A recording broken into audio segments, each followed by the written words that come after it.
And we're back. Welcome back to part 2 of our week 5 SED 445 lecture, where we are discussing these 6 principles of applied behavior analysis. If you haven't already, please go back and watch the last video where I took you through principles 1 through 3. And now we're going to move on to principle 4, which is behavior is also weakened by punishment. And in this class, I'm going to tell you, use caution with this. So punishment, there are 2 types. There's presenting an aversive consequence immediately after maladaptive behavior, so something that the student does not like right after the maladaptive behavior. Or removing a positive reinforcer following a maladaptive behavior. So, for example, taking away recess. I see that one a lot.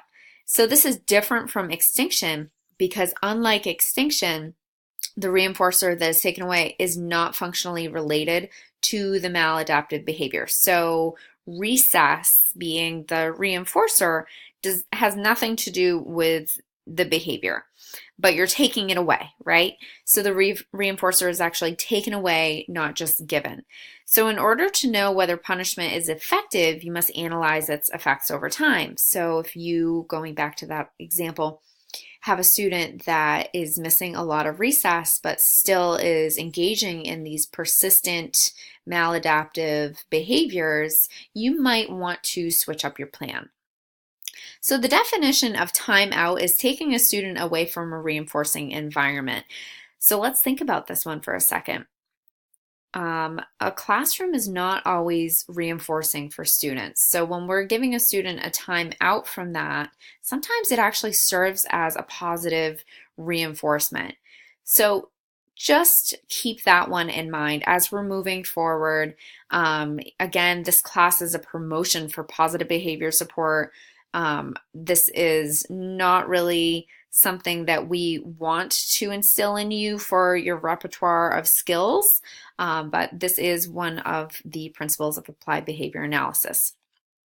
Now, principle 5, to effectively influence behavior, consequences must consistently and immediately follow the behaviors they are meant to control. So the key word here is immediate. Otherwise, you lose your chance for the student to connect. Okay, so I just engaged in a positive behavior that the teacher wanted me to.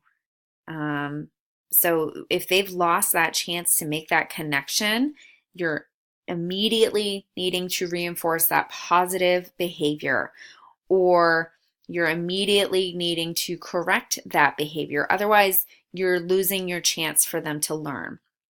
So it has to be tied to the behavior. And these are really your teaching moments, especially in the beginning when you're trying to shape a new behavior. You want to be immediate and consistent. So let's talk about this. Contingency is a planned, systematic relationship between a behavior and a consequence. So I'll give you an example. Student finishes his homework appropriately, or whatever it is does appropriately. The contingent reward is a behavior contingent reward is maybe a sticker. Okay, when the teacher responses are not consistent, stimulus control over the behavior is less effective. So especially in the teaching phase, you need to be super consistent with your consequences that are contingent upon behavior. Okay, so contingency is a consequence contingent upon behavior. So being consistent and reinforcing immediately after the behavior in the teaching phase. After the student has really grasped it and can show that he or she has learned it and can apply it in different situations, you can fade it over time. This doesn't have to be a forever thing. Just especially in the teaching phase, you have to be immediate and consistent. So principle number 6, behavior is also strengthened, weakened, or maintained by modeling. And modeling is altering one's behavior through imitating the performance of that behavior by a model. So a model can be live or vicarious. adult or other students, appropriate or inappropriate. So a word of caution for modeling. So in especially my social skills groups that I do, I model the appropriate behavior and I may have them model the appropriate behavior.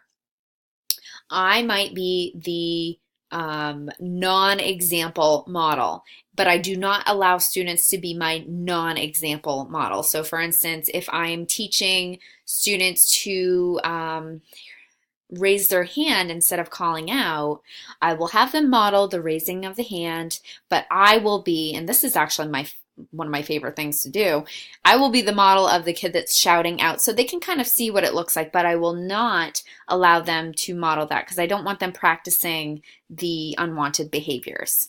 And it's really fun just kind of making a fool of myself in front of those guys. So children are more likely to imitate behavior of models who are similar to them in some way, have high status, and who have been reinforced. So when we think of high status, what does that mean? Well, it really depends on what the student thinks. So maybe it is based on popularity, maybe the student thinks this person is funny or gets attention. Sometimes kids pick models who get in trouble a lot. You know, it really depends on what their version of high status means. Similarly, if models' behavior is punished, then that same behavior is more likely to be suppressed by the imitator. So planned consequences must be applied consistently to all students who serve as models. So, you know, again, we're going back to consistency in your classroom. If one student is praised for appropriate behavior, other students who observe this model are likely to imitate it. So this is vicarious reinforcement, also known as the ripple or spillover effect. So you praised Johnny for raising his hand, you may see other students start raising their hand.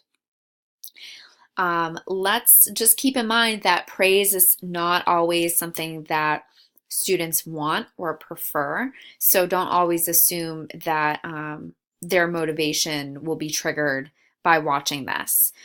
I see teachers use modeling a lot in the classroom just simply by rearranging students' seats and having students who are exhibiting, you know, interfering behaviors sitting next to a student who generally, you know, does what's expected and models those behaviors that you want. So think of that as a strategy you could use in your classroom as well. Let's talk about enhancement and reductive procedures just for a minute. So enhancement procedures accelerate, maintain, or increase behaviors. Reductive procedures, usually in the form of punishment, decrease or decelerate behavior. So procedures that are on a continuum from most to least restrictive or intrusive. All right, so intrusiveness is defined as the extent to which interventions impinge or encroach on students' bodies or personal rights. So if we think of physical restraints, that is the most intrusive and restrictive procedure that you can give. And of course, you know, there are state rules that govern the use of physical restraints. So I'm not saying this is something that we need to do. I'm just using that as it is way over on the end of the continuum for intrusiveness or restrictiveness versus, you know, holding a student after class or asking them to stay after class rather. So that's a little less intrusive or restrictive. So restrictive is the extent to which an intervention inhibits students' freedom to be treated like all other students. So just be thinking about this as we're moving forward. Again, these 6 principles will certainly overlap in our work together this semester as we move on. And for your individual behavior change projects, you're going to be seeing a lot more of these. And in the readings, you're going to hear some of this language a little bit more. And if you decide to pursue more classes on behavior, you will certainly be hearing more of these phrases and principles thrown out. So I wanted to give you guys a little bit of context before we move on in the class on the 6 principles for applied behavior analysis. And again, positive behavior interventions are heavily, deeply rooted in applied behavior analysis, especially when we're talking about understanding the function of a behavior and being able to find an appropriate yet functionally equivalent behavior for the student to have replace the unwanted behavior that they are exhibiting. So again, we're talking more about, for the purposes of this class, we are talking more about intentional voluntary behaviors that are chronic, maladaptive, and typically disruptive, okay? So we are not really talking about a side effect of a disability per se, or something that we can't change. So for example, if a student has a diagnosis of ADHD, our target behavior won't be making him sit still, because physically, that is part of his diagnosis or her diagnosis. And that would be much, much harder to shape. So for the purposes of this class, we're going to stick to voluntary behaviors. All right, so I look forward to catching up with you guys on the discussion boards and talking more with you guys. I hope that this was beneficial to you all as we move on through this class. Take care, and thanks for watching.